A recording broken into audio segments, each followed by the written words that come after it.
Hello, I'm happy to be here today with you as we are going to learn about how to change our behaviors and how to change our mindset when we want to get a different result than we have in the last years.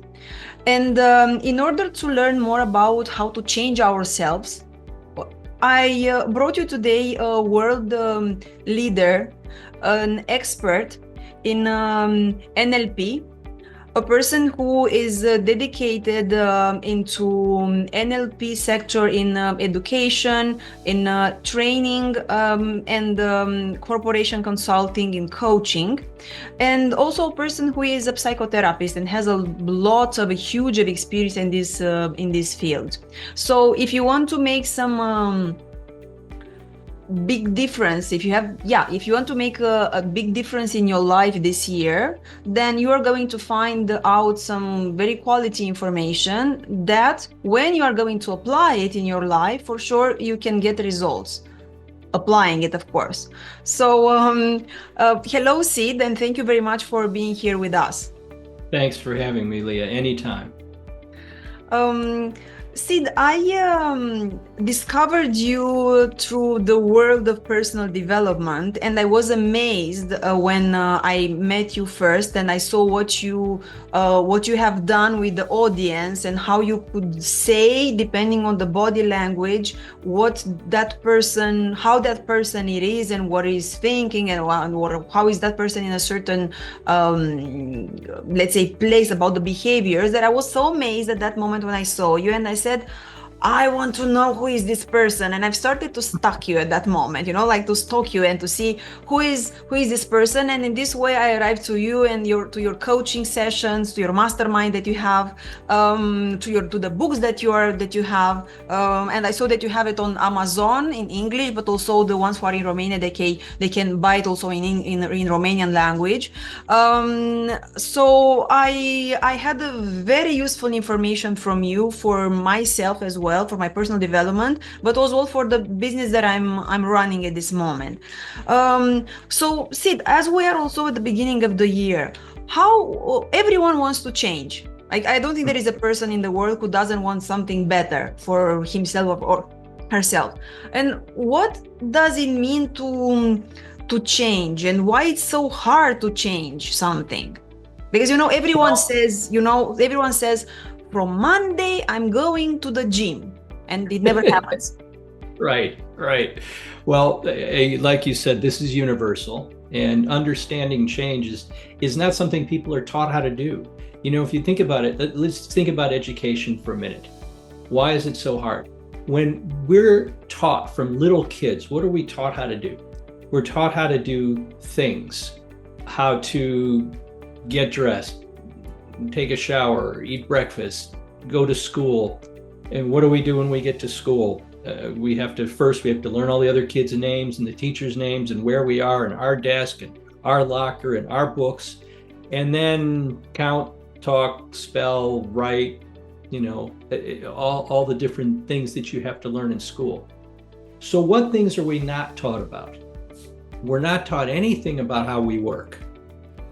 For example, if you're given, I think it works this way in Romania as well, when we're taught spelling in school, usually on Monday, when you're a little kid, you'll get a list of 12 or 15 words, and they'll say on Friday you're going to have a test. So memorize these words by then. And that's it. Well, it's a very interesting instruction. What does it mean? It means you're supposed to know them, but how do you do that? How do you take what those words look like and put them into your head? Nobody teaches us how to do that. No one tells you what pictures to make in your head or what to tell yourself or how it's supposed to feel. They don't do that. We're expected to know how to do those things. And it's not fair, because if we don't know how to do them, we just don't. And it doesn't mean there's something wrong with us. It means somebody forgot to tell us that thing, or we didn't pick it up from somebody else. And so that's one of the things we don't learn. We don't learn how to think. We're just taught what to think, not how. And that's two very different things. it's the same thing with change. We're taught that we're supposed to change, we're supposed to do things better, we're supposed to behave in different ways, but everybody out there who's listening to us right now has had the experience of having someone tell them, you should go do this. And maybe they even think, that person's right. I'm motivated, I'm going to go do that. And then they find themselves not doing it because they don't know how it works on the inside. They only pay attention to what's happening on the outside. That's the big problem that we have in all modern societies. We're not taught to pay attention to what's going on inside of us. We're only taught to pay attention to what's going on outside of us. You know, you and I have talked about this. You travel a great deal to other countries. I've worked in 20-something countries around the world as well. And it's very interesting to see how differently people think in some places and how that shows up in their culture. And I'll give you an example. In most of the US, we're what we would call a highly visual culture, right? That means we think in pictures and we care about how things look. But not all cultures are like that. If I go up to Montreal, Canada, which I've done many, many times to go training, this is a more of a French culture, and it's much more auditory. They talk to each other a lot more. They listen much better than we do in the US. And they're very much into how the things people say make them feel. And they're not so interested in how things look or in making appearances. So they think differently. And I've been down to Santiago, Chile a couple of times. In Santiago, they're extremely auditory and very kinesthetic. When you meet people, they always hug and kiss, and it's just a very feeling-oriented culture. There's music everywhere, and Montreal's that way as well. It's a great jazz city. The city where I live, New Orleans, is not like the rest of the United States.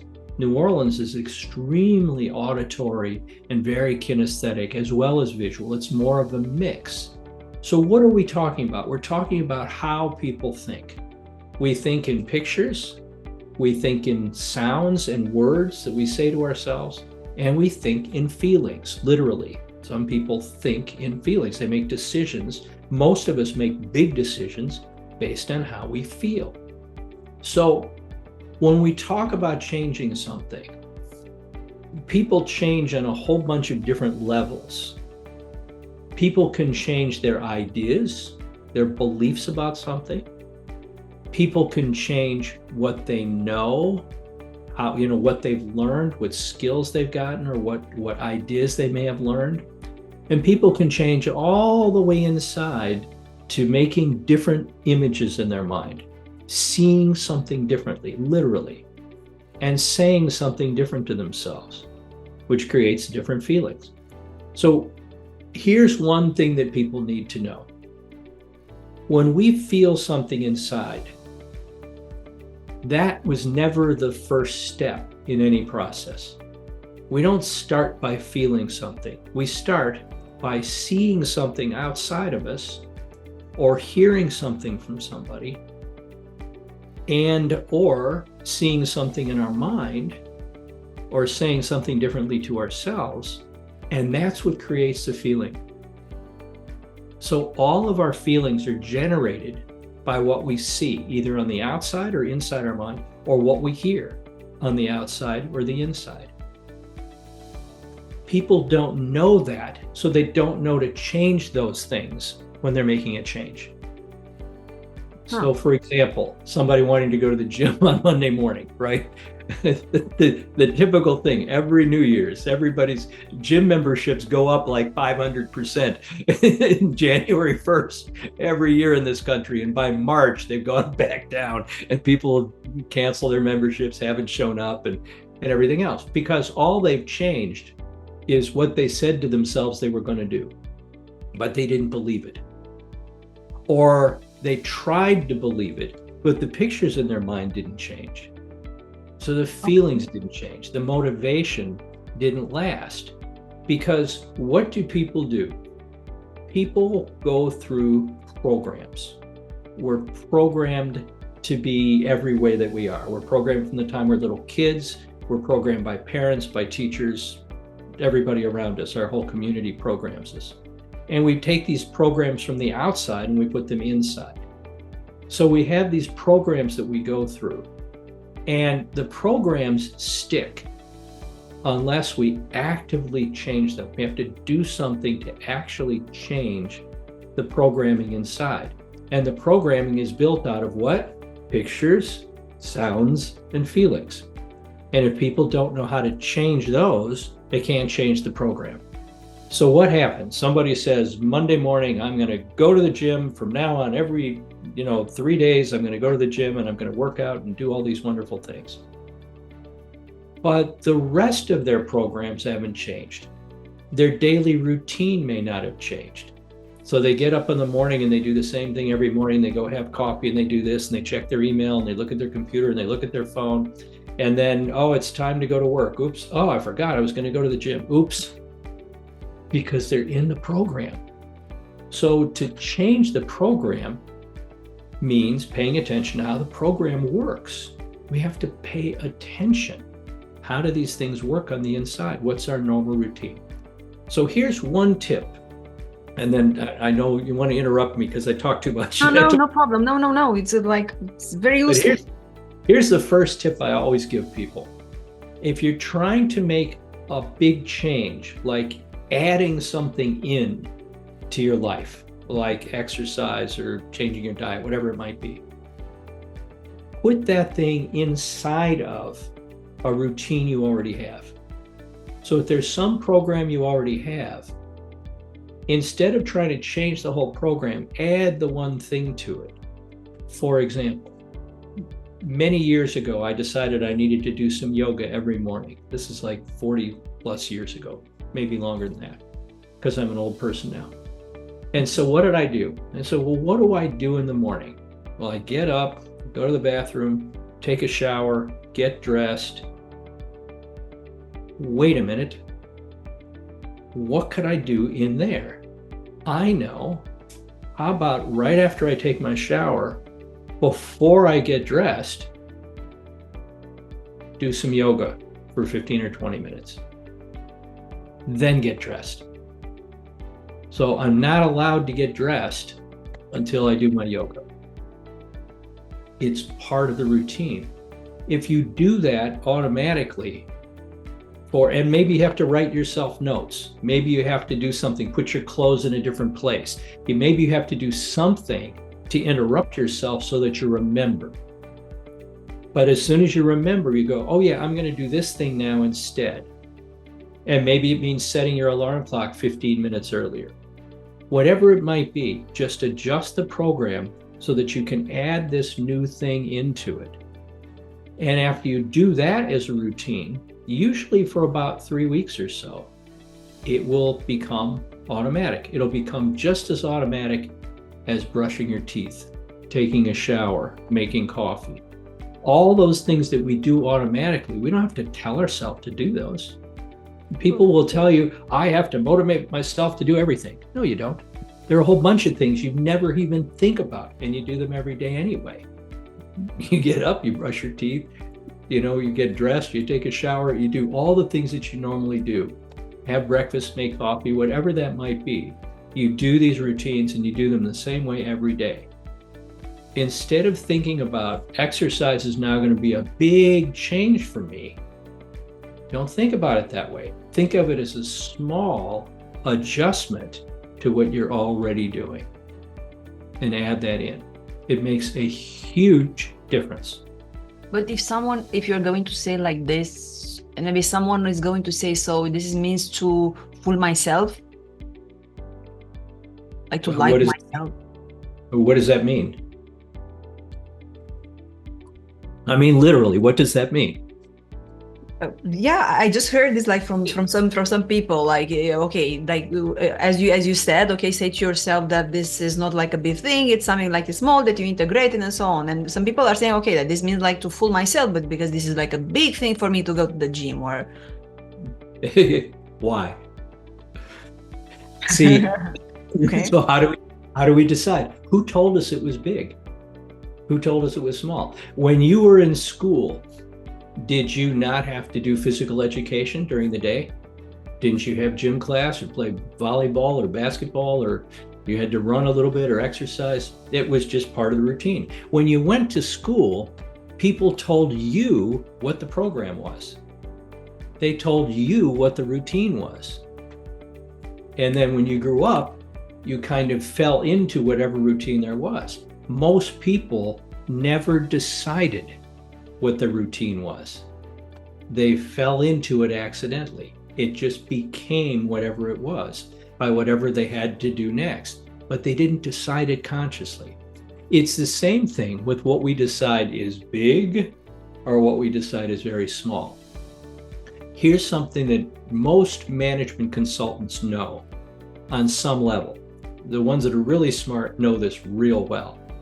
If you're going in to make a difference in an organization, you want to do the smallest possible thing you can do that will work, not the biggest. There was a thing that got popular years ago. They used to call this re-engineering. So business process re-engineering was called BPE, and it was huge about 25 years ago, where people said, we're going to completely restructure organizations. And they hired all these experts to come in and completely re-engineer all their processes and organizations. 99% of those things failed. And they came up with all these reasons. Well, they failed because people are resistant, or people are stuck in their ways, or people are this. That's not why they failed. They failed because they were too big. They were just confusing for people. That's all they did, was confuse people and make a mess of some organizations. Where in most cases, most organizations kind of work okay. I've found very few organizations that really work well, but most of them kind of work okay. And if they're in business and they're making money, then things are sort of okay. They're moving along. If you can make small changes to the behavior of a few people and the way that some things are done, that can have huge effects on an organization.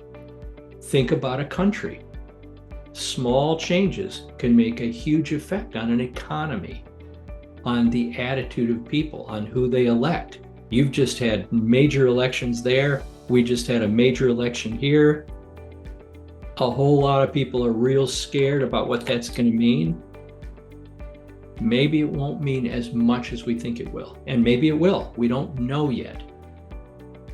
The kinds of changes people need to make for themselves, they need to stop thinking that every change is a huge, big thing. The reason people feel that way is because they don't know how change works. So every time they've tried to change something, it's been real hard. And when things are real hard, we see them as real big. When things are real easy, we don't even notice them. We don't even notice them. And some of those things for some people are just as hard as the big things for other people. But what is happening, like why it's needed to have small changes? Because indeed, if you read any book about changing or implementing a new habit, it's recommending start with small changes, like one by one. But nobody wants, actually, what I'm seeing from students that I'm working with, everyone is adding on their list like a lot of things to do. And when I'm saying, okay, you have to start with small changes, they're saying, yeah, but I'm like an overachiever, so I can do more than this. Like, why to do the small steps? They believe that when they are doing the small steps, it means that I'm not good enough. So this is like the trap that they have. So why it's important to do the small changes? What do you tell them? When they tell you that, what do you tell them back? What do you say back? I tell them that it's important because in this way it's about the brain, how the brain is functioning, and in this way they allows the time for their brain to adjust. Because if you put like a lot of things on your plate, you are just stressing yourself. You're activating the part of your brain who is just stressing yourself, and then the goals that you've done actually you just stressed yourself. But if you're going to put small things on your plate, on the things that you want to do, and you see that they are achievable and okay to do, then it's not going to be any stress around those things, and then you are going to achieve those things. So it's like about how your brain is working. So you're telling them to make it easy. Yes. to make it small, to make it normal. I'll tell you a funny story. Remember when telephones were these things that sat on a desk and it had a cord that went to the wall? Remember the old days? And you had to dial. Before everybody had cell phone or 2 or 3. So this was in one of my training programs many years ago. This was in the early 1980s. And I use this example because it's a perfect example of what we're talking about. There was one of the guys in the program was an engineer, very successful, worked in a big company, and he was very successful, very high level guy. And his biggest complaint was his office was a disaster. He had journals going back 20 years, stacked up everywhere. The place was a mess. He could never find anything. There were things stacked up everywhere. And as an exercise, the people working with him in this training program said, well, tell us about what happens. And they figured out what was happening was every time, because he'd start first thing in the morning, he'd say, I'm going to clean up this mess today. I'm going to start right now. And then the phone would ring. And he'd be in a phone call and he'd be completely interrupted. Then he'd be in the work, and then he'd be in his work day, and he says, I'll get to this other stuff tomorrow. And it happened every day for years. He'd been trying to get his office straightened up for more than 2 years, and it was driving him crazy. And they figured out that obviously it was the interruption of doing that was getting him off track. And they said, well, how can we make this simpler? How can we make it so that he's not interrupted, so that maybe he doesn't have to get interrupted in the same way? They did the smallest, simplest change that you can possibly imagine. They had him move the phone from the right side of his desk to the left side of his desk. So he had to answer the phone with his other hand. That's all they did. As soon as he was in his office the next day, he did that. As soon as the phone rang, he went like this with his right hand. He went, wait, oh yeah, it's over here. So now he's interrupted the normal interruption. And then he goes and picks up the phone, and it's different now. And he picks it up and says to this person, you know what? Let me call you back. Puts the phone down and starts cleaning up his office. Within 2 weeks, his office was totally clean. He completely fixed the whole problem and found that he was way more efficient in every other way because he was handling interruptions better.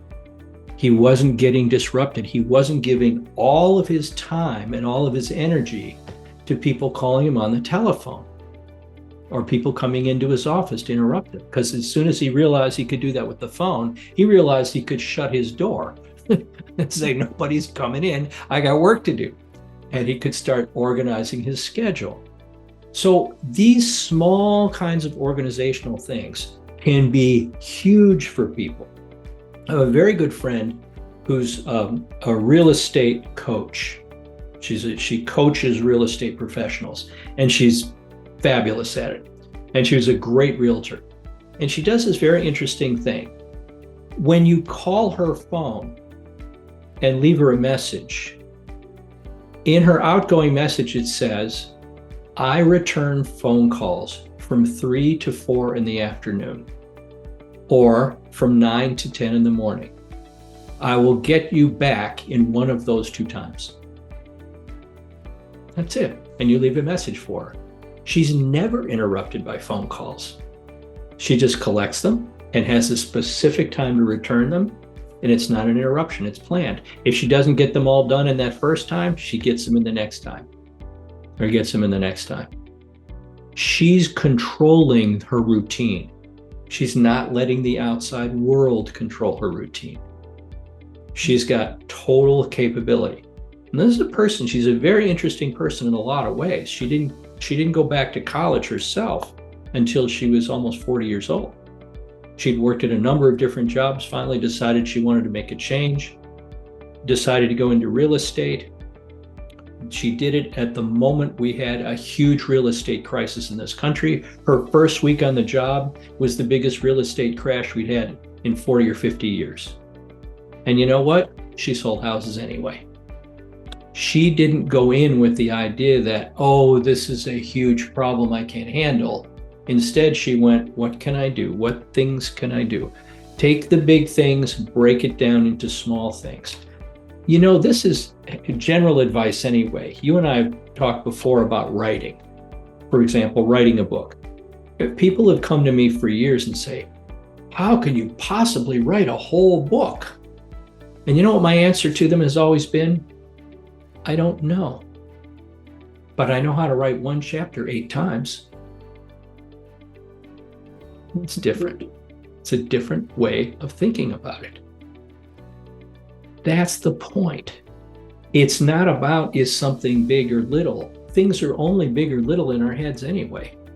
We have things that cause us great anxiety. We'll say those things must be big. If I'm feeling big anxiety, it must be big on the outside. That's what we're doing up here. And it's only big because we haven't broken it down into its pieces yet. Every big problem is a whole bunch of little problems to be solved. That's all it is. You know, one of the developers of NLP, Richard Bandler, said something very interesting a long time ago. He and I had long talks about this. He said, people can't learn slowly. Everybody looks at him and going, what are you talking about? Everybody learns slowly. So no, people learn very fast. People usually learn within a half a second.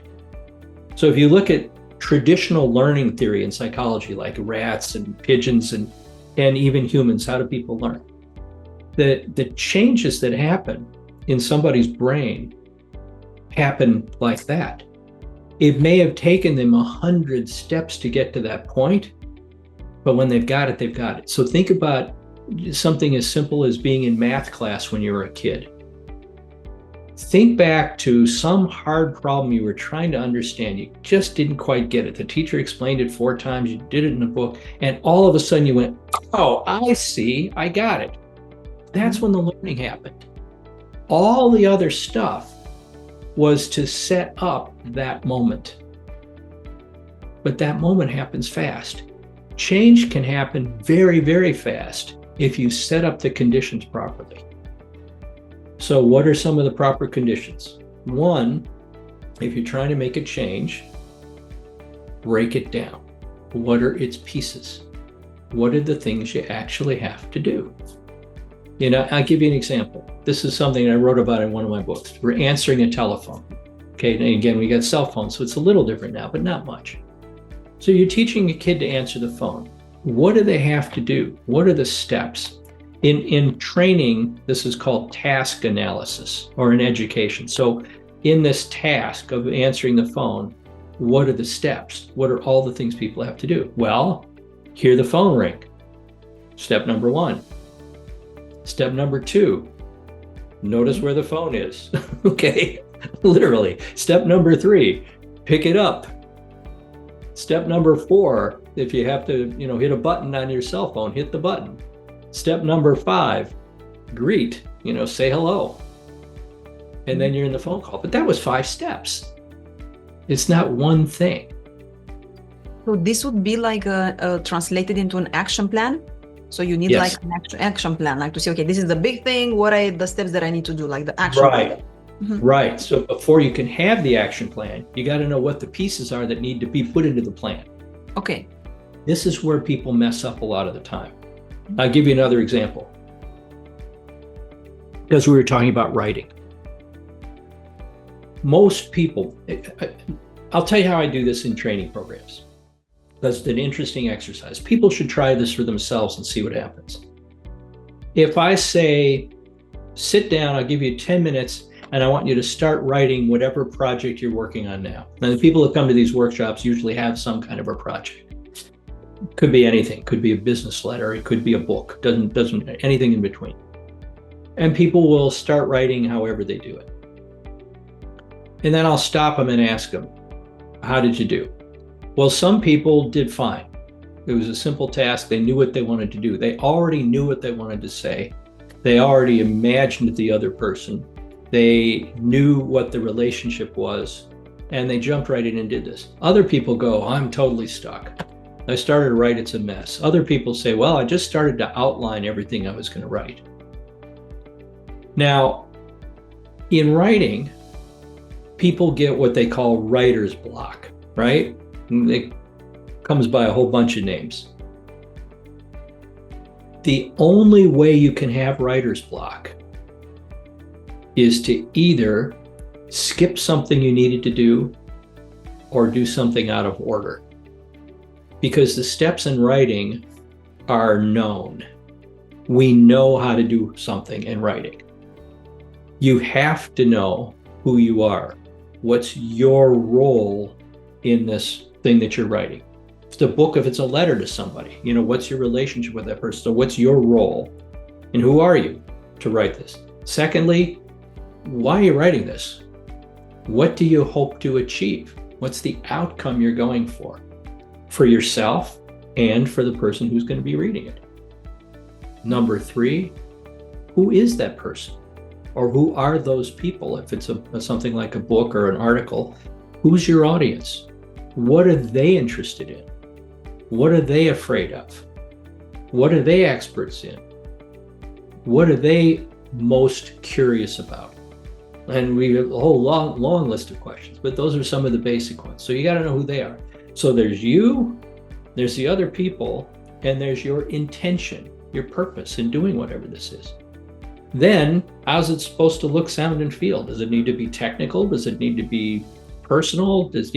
What's the style of writing that you're going to do? And finally, what's the information you're putting in whatever you're doing? What do you want to tell people? What's the list of points that you want to make, let's say? If it's a book, what are the main headings, chapters? What are the main things you want people to be able to know or to do, right? All of that comes before you try to outline. So I can't tell you how many people I've sat down with who were trying to write something, and they started off by trying to outline it. And they didn't have the relationships clear. They didn't know what they wanted to say. They didn't know how it was supposed to look, sound, or feel. So they were out of order. So this is what you are saying is actually about what you want. So they didn't know exactly what they want, what is the outcome, how it's looking, that they didn't have the vision. Like, actually, they didn't know what they want exactly. Yeah, it's part of it. And part of it is not only what they wanted, but what does the other person want? And what's my relationship with this other person if I'm writing to them, right? Mm-hmm. So let's put this into going to the gym for a minute. What's your outcome in going to the gym? What do you want to go for? Do you want to go because everybody told you should go? Or do you want to go to feel better? Do you want to go to look better? Do you want to go to be stronger? Do you want to go to be healthier? Do you want to go because the doctor said if you don't go, you're going to fall apart? Do you want to go because your neighbor said, I'm going and I'm going to make you look bad if you don't go? Do you want to go because your wife or your husband said, you need to go to the gym, you look terrible, or, So who are you going? Are you going for yourself? Or are you going for somebody else? Once you figure out why you really want to do it, then figure out, well, what's it going to take? Do I need to go once a week? Do I need to go every day? Probably it'll be somewhere in between. Most people need to go a couple of times a week, something like that. Then what kind of guidance do I need? Right? What kind of help? So who am I going to engage in this process? Am I just going to go by myself? Or am I going to have a partner? Everybody does better with a partner. It's just, we know this. Everybody does better if they have an accountability partner, right? We're accountable to each other. So you get up in the morning and say, I don't feel like going to the gym, Sid, and I go to the gym. Get up and go. And when I go up, I don't want to, yes, Sid, go. This is the time to go. So we have somebody to encourage us. And if we can go together, that's even better. So that's one thing. The other thing is, for what goals? Or do you have targets? So it's not just to look better or to feel better. Do you have specific targets? Do you have a weight goal? Do you have a how much weight can you pick up goal? Do you want how long can you run? How many push-ups can you, whatever it might be. So have specific goals and then make a program, a realistic program for yourself that goes over a period of time that will get you to those goals and figure out what you need to do. For example, I'm getting ready to go back now too. I'm a runner mostly, and I do yoga. I used to do Kung Fu and Tai Chi as well. So when I was doing all four of those things at the same time, I was in really good shape. Before I did Kung Fu, I did Aikido. So all of these things are very, very good for you. And when I was doing all of them, I was in much better shape. Well, I had to drop the martial arts years ago for reasons that had nothing to do with anything, but the schedules all changed and there were problems at the schools I was going to weren't good. So I had to stop all that. But running and yoga have kept me going pretty well. But now I want to do some more weight training. So I need to go to the physical therapist so he can do an assessment.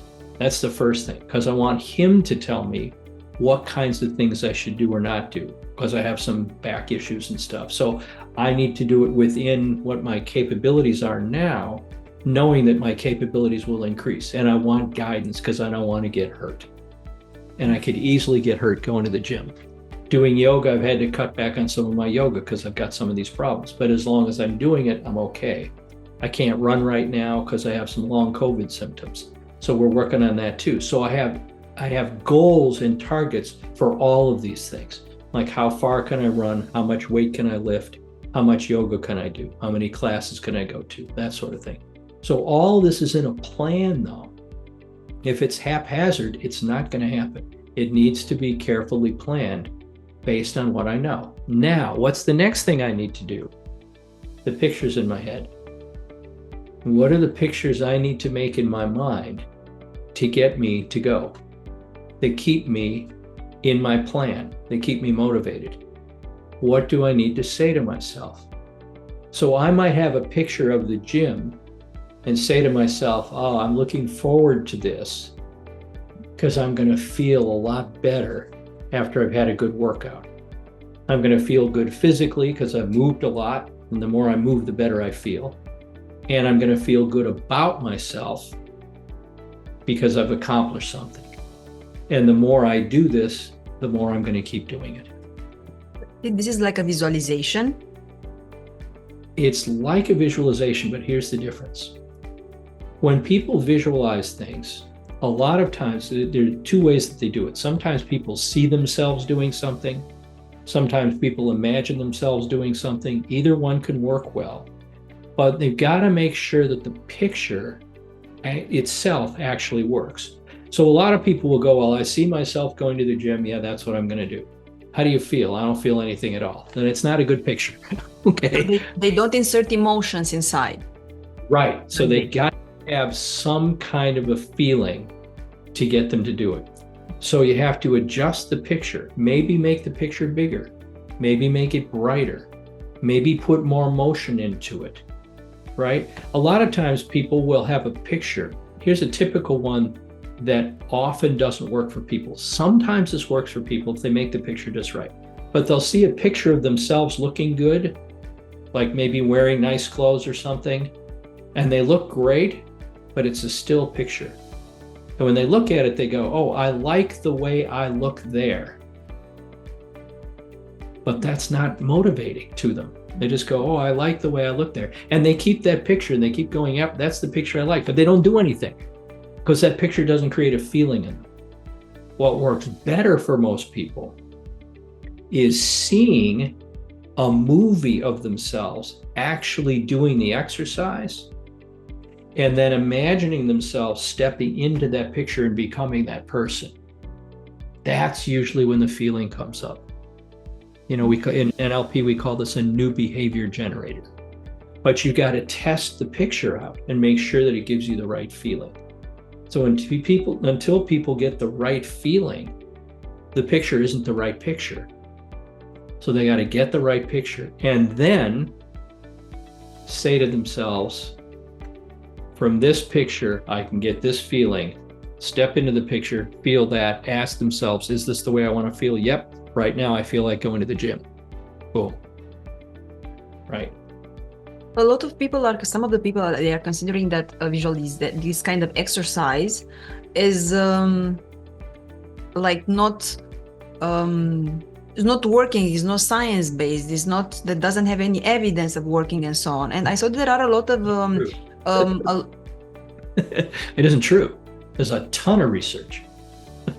It absolutely works. There's years and years of research.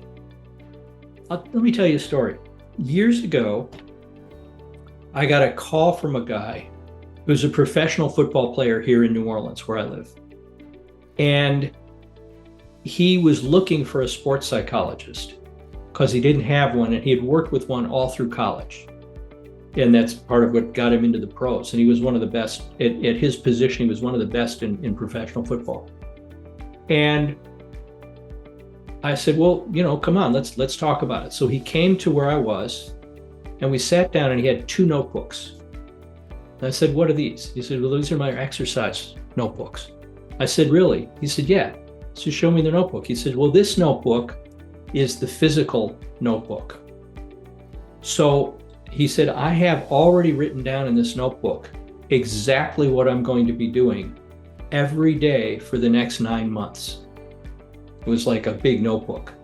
So this shows how many balls I'm going to kick, how far I'm going to run, what weights I'm going to be lifting, what other exercises I'm going to be doing, where on the field I'll be kicking from. He had all this very specific stuff for 9 months. I said, that's amazing. He said, this is what professionals do. This is how to be professional. So if people want a tip, this is what professional athletes do. I said, what's the other notebook? He said, that's the mental notebook. I went, really? He said, yep, same thing. I've got 9 months here of what self-hypnosis exercises, what visualizations, what words I'll be saying to myself, and I'll go through this notebook every day for the next 9 months too. So I have a physical workout and I have a mental workout.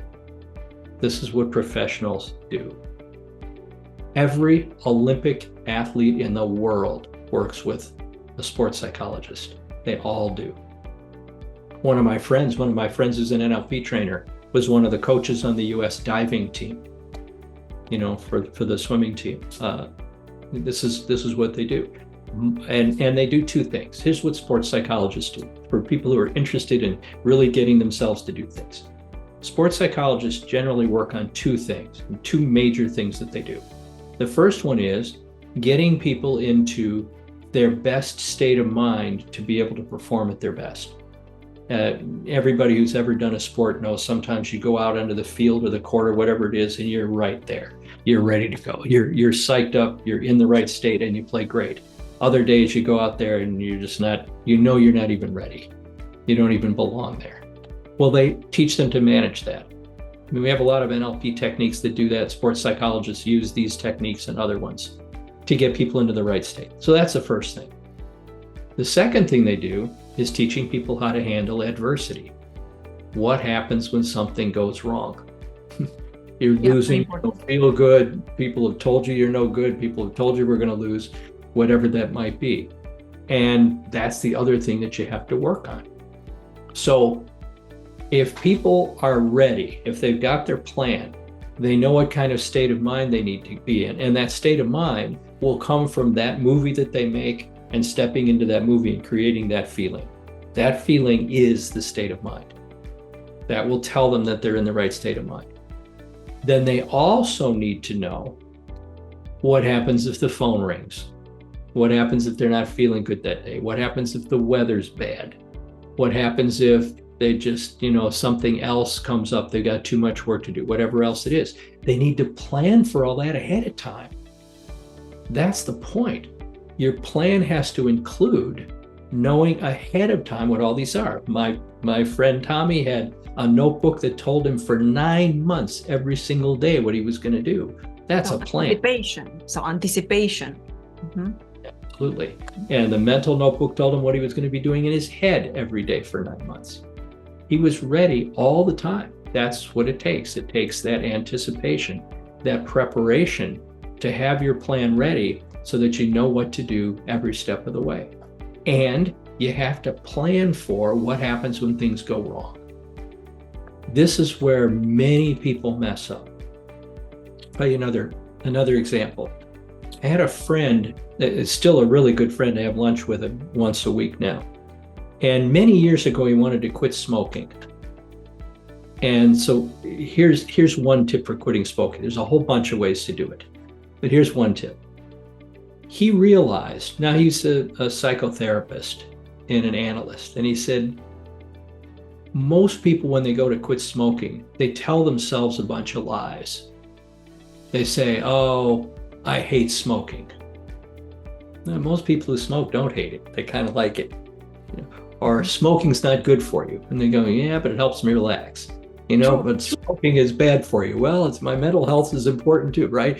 So he said, I'm not going to do any of that. He said, but what I know is, he says, I know about relationships. I have a relationship with smoking. So what do we do when we end a relationship? We go through the steps of ending it specifically, and we say goodbye. So he said, well, where do I smoke? He broke it down. He says, I'm not just a smoker. I smoke in the car. I smoke on the phone. I smoke after I eat. I smoke after I make love to my wife. I smoke in all these different times and places. I need to say goodbye to these cigarettes in each one of those places. So he said he started with the car. He went out to his car. First thing he had to do was vacuum out the car because it smelled like a cigarette. There were ashes every place. Cleaned out the ashtray, did everything you had to do so that the car didn't look or smell like a car that was for smokers. And he sat there with a cigarette and he said, I want to thank you for all the great time we've had together. But it's time to say goodbye, because I have other needs now too.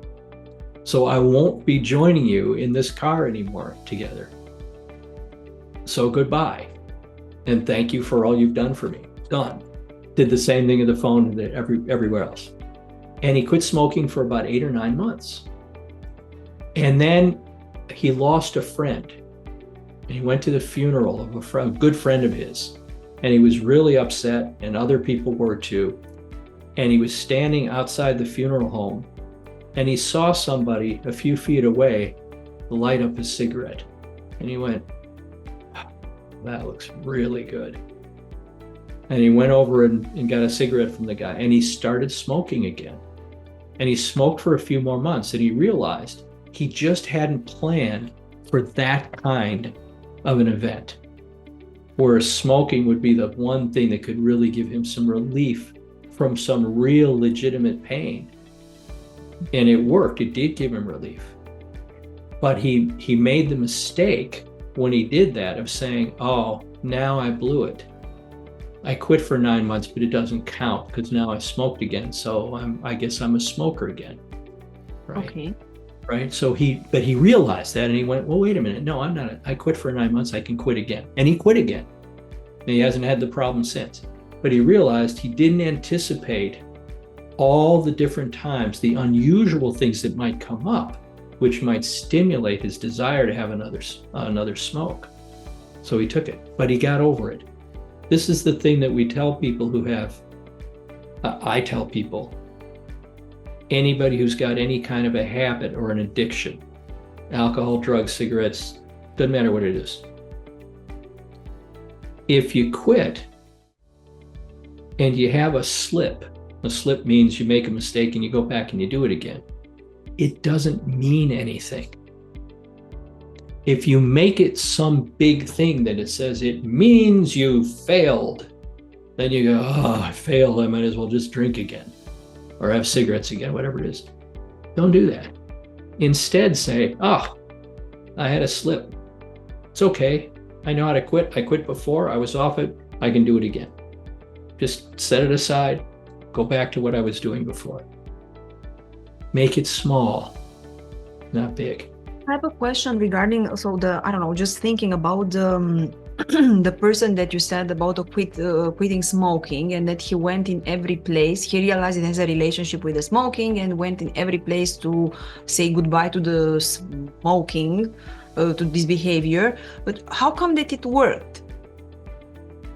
Because in his mind, okay, right? Everybody's a little different. In his mind, it was the relationship with smoking that kept him smoking. Okay. Okay. For other people, it's the habit. For some people, it's the physical addiction. I have 7 different reasons why people smoke. I'll give you the ones I can remember off the top of my head. It's an addiction. For some people, when they stop smoking, it's very uncomfortable physically. Okay? And by the way, here's a quick way to fix that. If you're addicted to smoking and there's a real physical addiction there, you're addicted to nicotine. You can take niacin. This is vitamin B3, naturally occurring. It's in our food, but you can get it in tablets as well. A good B vitamin will have some of it too, B complex vitamin. That B3 vitamin is nicotinic acid. It hits the same receptor site in your brain that nicotine hits. So if you take niacin, you won't have the withdrawals. The downside of niacin is that for most people, a normal niacin tablet, if you go to the health food store, that's where you get them, is an overdose. So people get a flushing reaction. They get hot, they turn red, they might even hyperventilate, and it feels very, very uncomfortable. So you can get buffered niacin, which won't give you that reaction. They actually do something to the pill. It gets coated in some way and stuff, so you don't get the reaction. The other thing I tell people to do is adjust the dosage. Just take a little tiny bit of the pill and see if you're comfortable before you start to use it. So niacin helps, and water. Nicotine is water soluble, which means you got to drink a lot of water and you're literally washing it out of your system. And it only lasts 3 days. You'll have it out of your system in 3 days because it's a water soluble vitamin. And while you're drinking all that extra water, you might have to take extra vitamins because you're washing out all the B vitamins and vitamin C as well. So to keep your vitamin levels up, you might have to take extra vitamins, but that's a good thing anyway. So that's the first thing. So some people do it because it's physical addiction. Some people, it's just a habit. How many people smoke cigarettes and at the end of the day, they're sitting at their desk and there's an ashtray with a pile on it. They don't even remember half the ones they did, right? They're just doing it automatically. You can break that habit a bunch of ways. Get rid of the ashtrays, move the cigarettes, do something, change the physical setup. Just like that guy who moved the phone over, this is a big, big help. The other thing that you can do is replace it with something else. So I'll tell you a funny story about a friend of mine. My friend Marcel that I worked with him in a psychiatric hospital, then we worked together at a restaurant after that. When I went to graduate school, after I'd worked in these hospitals for a couple of years, I worked in restaurants to put myself through school for a couple of years. So we were working together in this restaurant, and Marcel always had his ashtray at the end of the bar. This is back when you could smoke in restaurants. So again, I'm an old person, so this was a long time ago. So we'd always see me be sitting at the end of the bar on a break having a cigarette, and he'd put it away. So this one day, I look over and he's standing in his usual spot, leaning on the bar like he always did, with a straw that he'd cut to the length of a cigarette. And it's just a straw. And we're all looking at him. A couple of the other waiters came to me and said, "Sid, you're his friend. Go see if he's okay." Because they thought he'd lost his mind. So I started to walk up to him and he said, "Don't say a thing. I know I look like an idiot, but I'm trying to quit smoking." He said, and I realized that for me, smoking was a way to relax. But I also realized that the relaxation didn't come from the smoking. For me, it just came from the routine of going through this. So whenever I took a break, I'd have a smoke. It's the break that I needed, not the smoke. Mm-hmm. But I also know I need to convince my brain that this is going to be okay, that I don't really need the cigarette. So I washed this ashtray, I put it through the dishwasher. Nobody touched my ashtray. He looked at everybody, my ashtray. And this is my straw. I cut it to the length of a cigarette. So I'm going to do this for a couple of weeks. And at some point, my brain's going to go, you don't need this anymore, and get rid of the straw, and I'll be done smoking, right? And he realized he had to do that in a number of places as well. So he did it at home. He had ashtrays with straws, and every place he would normally smoke, he replaced it and replaced that habit. Now, for some people, so that's the first two. So some people, it's the nicotine addiction. For some people, it's the habit. For some people, it really is their way to relax, because smoking really does physically relax people. Some people, doesn't for everybody, but for a lot of people, it's very relaxing to them. So they need to do something else. Breathing exercises, relaxation exercises, something, take a walk, something that actually does relax. So they need to replace the smoking with that. For some people, it's a social thing. When they're with other people who are smoking, right? They smoke. Or it's a way of keeping people away from them nowadays. There are some people I know who smoke cigarettes so people will leave them alone because they don't want to be around the smoke. So again, what do you do about that? You figure other ways to be with people without the cigarette. You can still enjoy the camaraderie of people. You can still, as we know in NLP, you can still maintain your rapport and pace people, match them, be connected to them in other ways. So that's another. For some people, it's what we call an anchor. A lot of people start smoking as rebellious teenagers, right? Yes. They go, you know this one. Yeah. Nobody's looking, well, let's go out and smoke in the back, right? And that at the time gave them the feeling, oh, I feel like I'm in charge here. This is a way of me asserting my own power as a person, my own autonomy as a person. And the two things became connected. So this became a signal for that feeling. It's nothing but a conditioned stimulus. The cigarette is a conditioned stimulus. The response is to feel that same sense of autonomy and self-control at that point. Well, you don't need a cigarette for that. You just need to know that that's what it's about. And give yourself some other reminder besides the cigarette that you can be that way, right? So that's 5 different ways. Another way is, for some people, they have some specific thing that's to them. Something about smoking for them. Like my friend Paul, it was a special relationship with him. He's very into relationship with people, and this was his way of having a relationship with something he could control, something that he could rely on. It was always reliable. It was always there, right? How many relationships can we say that about in our lives? Not that many. So this was one. So these are the main reasons. So in each case, so when people say, well, how do you quit smoking? The first thing I say is, we got to figure out what kind of a smoker you are.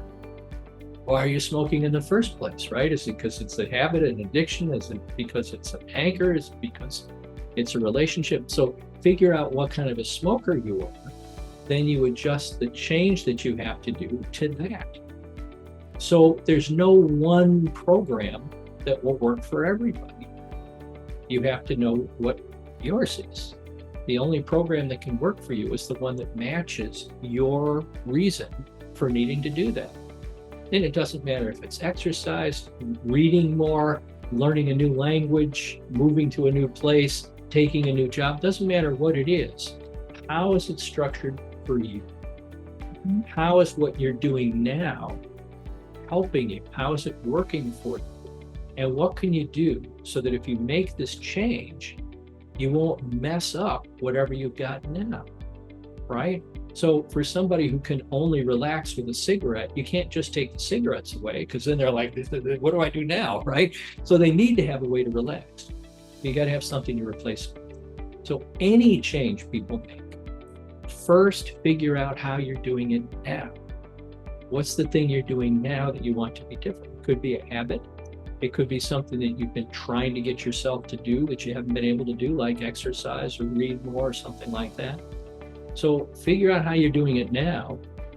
Pay attention to what the pictures are in your head, what you're saying to yourself, and how it feels. And what do you need to change on the inside as well as the outside behavior? Does that make sense? Yeah. The changing, like limiting, what I understand is like, I'm translating into my mind in something more easier. It's like identifying the limiting beliefs that you have for that thing, and then to change the limiting belief from something that you are saying now to yourself in like the positive one towards you want to arrive. Could be, if it's about a belief. Now that's the other thing. For some people, it's not about a belief. For some people, they just need a program. They just need to learn something they don't know how to do. Maybe they already have the beliefs that are just fine for doing something like taking up exercise. Let me give you an example of this, because we have something in NLP called the neurological level. So things happen in different ways. So there was some people that I've known, and you've probably known people like this too. I could tell you about something. I had a cousin who got into trouble with drugs at one point when he was in high school. And his parents said, well, his problem is he got in with a bad bunch of kids. So what did they do? They moved. They had money. They had a way to do it. They moved to another place. He met a new group of kids. He never had the problem again. In his case, it was the environment that he was in. That was the only problem. When they changed that, he was done. Now, will that work for very many people? No. Most people, when they move, take the problem with them. But in his case, it was about the place. And because it was about the place, changing the place worked. For most people, it's not about the place. For some people, it's just about what they do. So I'll give you an example. There's an actor you know named Anthony Hopkins, one of the best actors in the world. And many people now know that Anthony Hopkins was a terrible alcoholic for years. He was a terrible alcoholic. And I saw him talking about this on a talk show once. And he was so bad, he'd lost everything. He had no money. He lost his home, relationships. He had no friends left, nothing. But he could still work because he could work when he was drinking. But that's all he had left in his life was his work. And so he said he realized the drinking was a real problem, so he quit. And the guy who was interviewing him said, what do you mean you quit? He said, I quit. You mean you just quit? Just quit. I said, well, I thought it was real hard and you had to go to meetings and stuff. I said, not me, I just quit. You didn't have to go to detox? Nope. No doctors? Nope. No pills? No drugs? Nope. I said, you just quit? He says, I just quit. And the interviewer couldn't believe it because we've all known how hard it is for many people to quit alcohol. But for Hopkins, it was only about the behavior of drinking. That was it. It wasn't that he had a belief problem or an environment problem. He didn't have those. He just had a strict behavioral problem. All he needed to do was change that one behavior. He made the decision, I'm not doing that anymore, and he was done, and he hasn't had a drink for decades. He's kind of a spokesperson now for people who go to meetings and stuff like that. He's well known for it. Will that work for most people? Nope. It'll work for the ones where it's just about the behavior. If it's just about the behavior and all you have to do is stop it, it'll work. For most people, it's about something else. So I met somebody who was a daughter of a friend of mine. My friend called me up, and this woman, the daughter, had moved to another city. She was married, had at least one child, I think. And her mom said she's coming to visit, she's coming into town, and she'd like to see you. Because years ago, when she was a teenager, you really helped her with something. And she knows she can trust you, and she really wants your help with something. And I said, what do you think it is? She said, I think it's her weight. You know, she's always had a weight problem her whole life. So I think she wants to talk to you about losing weight. And I said, okay. Now, I didn't even remember ever working with her. I didn't remember ever having met her. I didn't remember her at all. But her mom said, no, like 15 years ago, you really helped her. Okay, great. So she came and met with me. And I said, your mom said you want to talk about your weight issue. And she says, oh, no, that's not it. It's something else I want to talk to you about. I said, oh, okay. But I noticed you're still quite heavy. She says, yeah, I am. I'm overweight, but I'm losing it now. I went, really? She says, oh yeah, it's not a problem anymore. It's solved. She said, I've already lost 18 pounds in the last 3 weeks. I went, wow, that's a lot. How'd you do that? She said, just doing it. I said, what do you mean?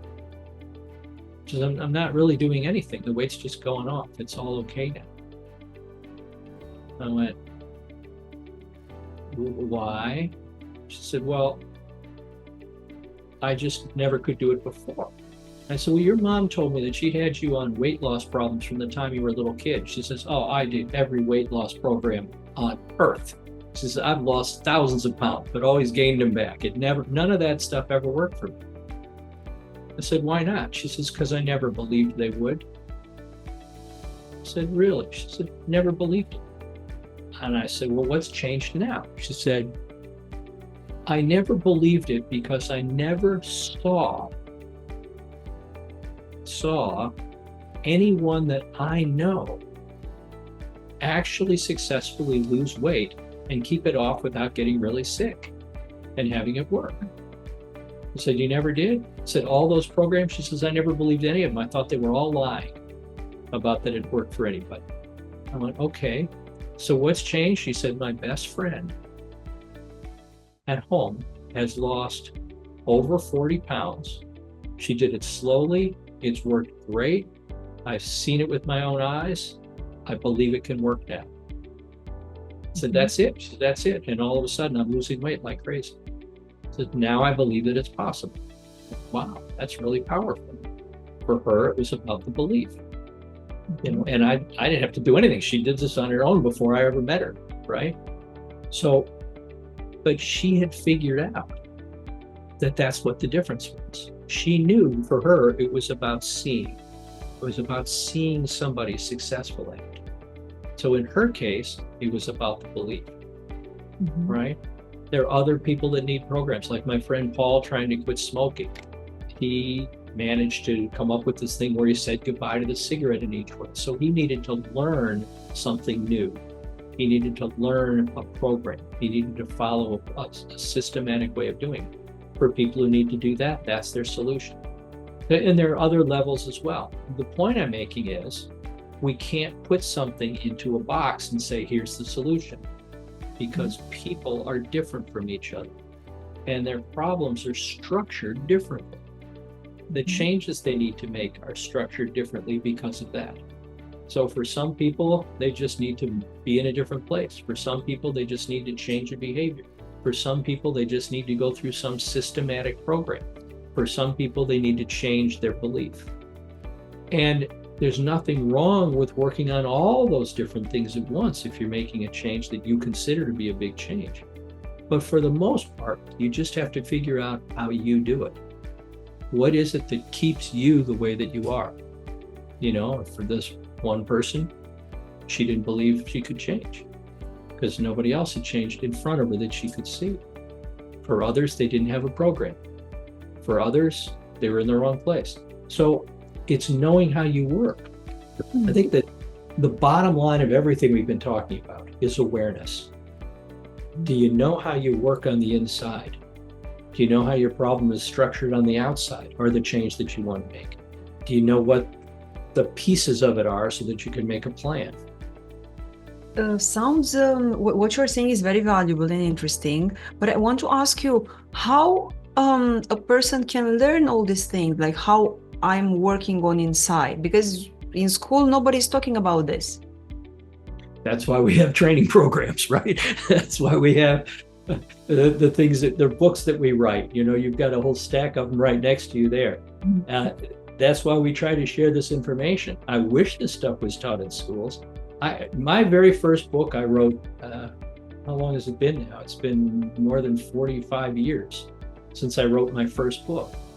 And in that book I said, and it was a book for parents to help their children learn how to learn, to solve learning problems. And I said in that book, if we taught children how to do these things on their own from the time they were little kids, we would wipe out most chronic illnesses, learning problems, behavioral problems, mental illness. We could change all those things in a couple of generations if we would just teach kids this stuff when they're young. But people don't, because they don't know how. So why do people teach the way that they do? Because that's the way they were taught. So what's the program they learned? They learned the program that they learned from their parents and their teachers. So they do the same thing. Parents say the same things to their kids that their parents said to them. That's how that works. You know, we say this in families where there's abuse, where parents are beating up their kids. You can bet every single time those parents were beaten by their parents and their parents were beaten by their parents. That's how it works. We get these programs put into us through our learning, through our childhood, through our experience, even as adults. And unless we pay attention, like I'm saying, unless there's awareness, unless we pay attention to how these things work, they're not going to change. We have to interrupt those programs. The patterns. So as far as I understand, Sid, there is a not necessarily a formula, but there is a way, there are some steps that you can create this awareness about yourself. And then I'm seeing that you understand, it's like some instruments that you are getting, and then you know how to apply them on yourselves, and it's something that you're going to learn and to apply it for the entire period of your life in order to help you.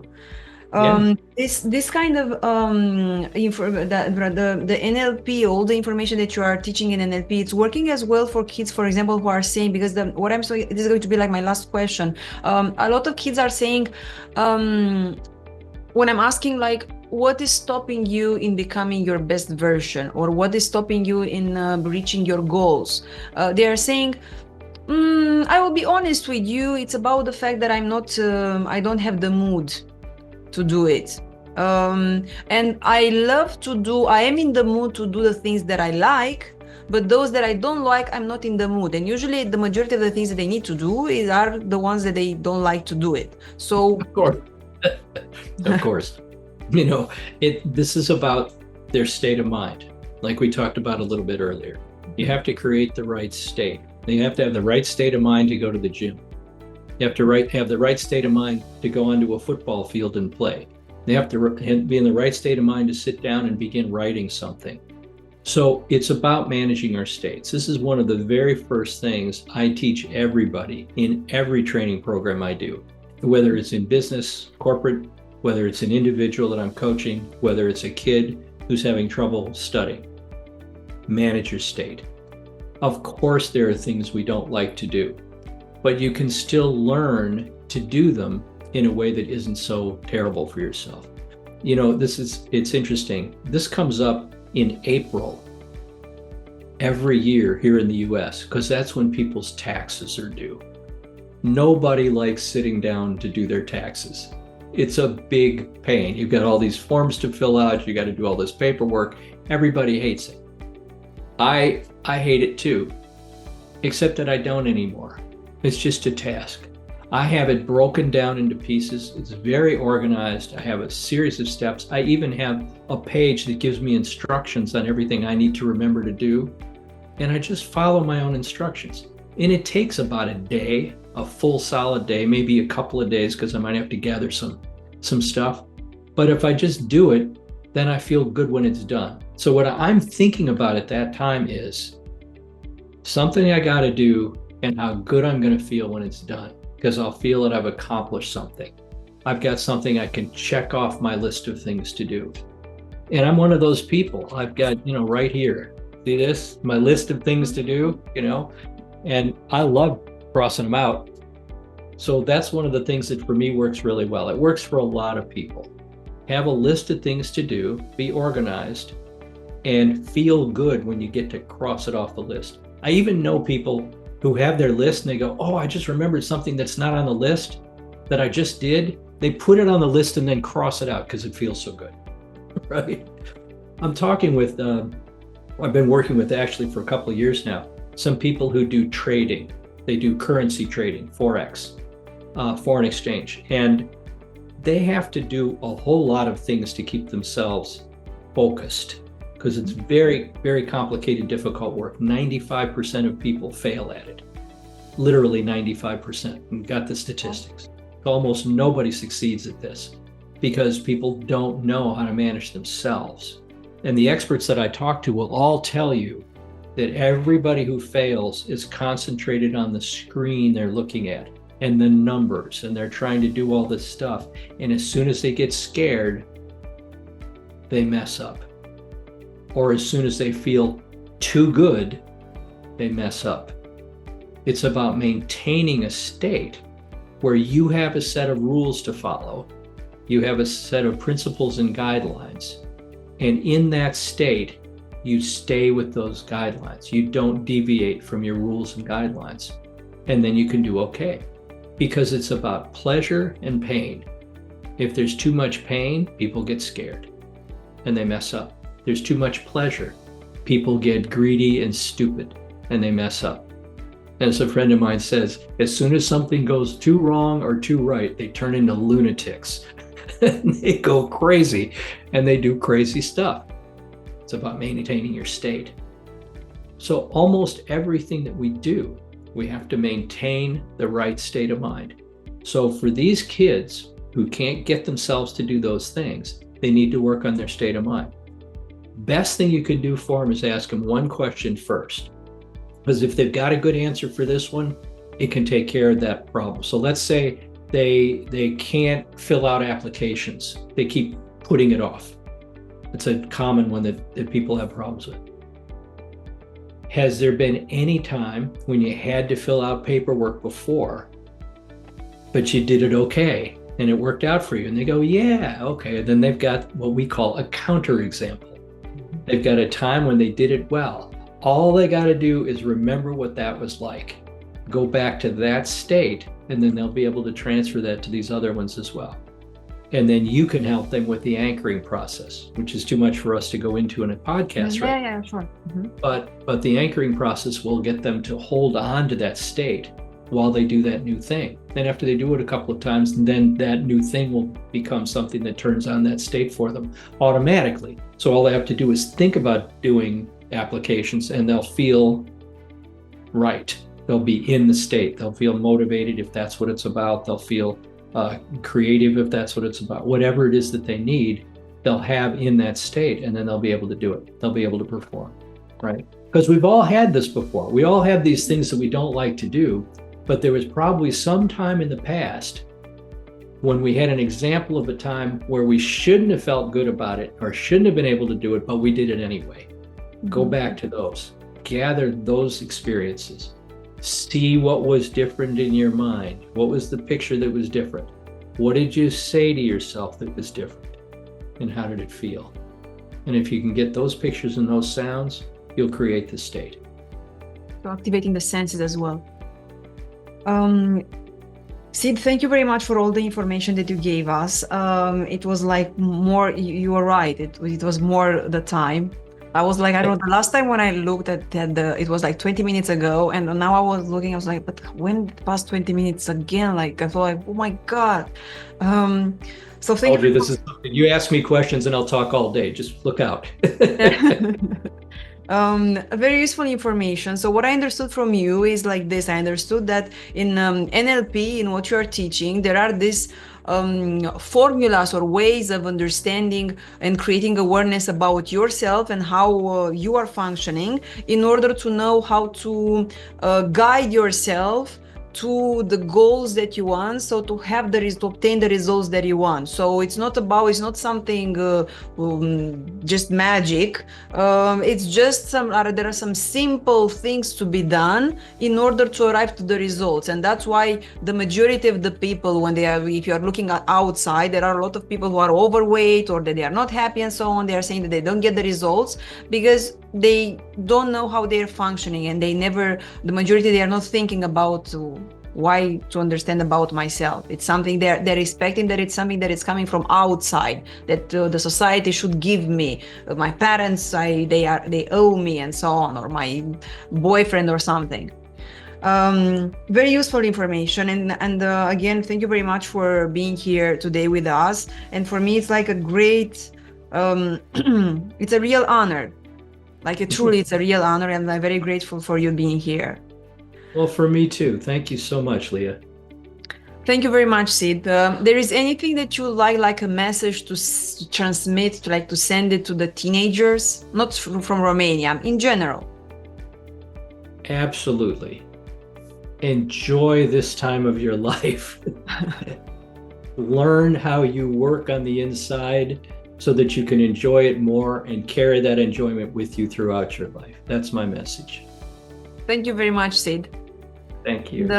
For sure, I'm going to see you the next in the next period. We are going to see you maybe in the next period, and I would like to make like a call to action to people who are looking at us. So, would you, if you'd like to know more about Sid, you can find him as well on his website. The website is can you give me like the website, how it's called? SidJacobson.com. And also they can look for the books that you have. There are several books that they can buy also from Romania, but also from Amazon, in order to find out more. Thank you very much again, Sid. Thank you. Wonderful. I'll see you on Thursday night.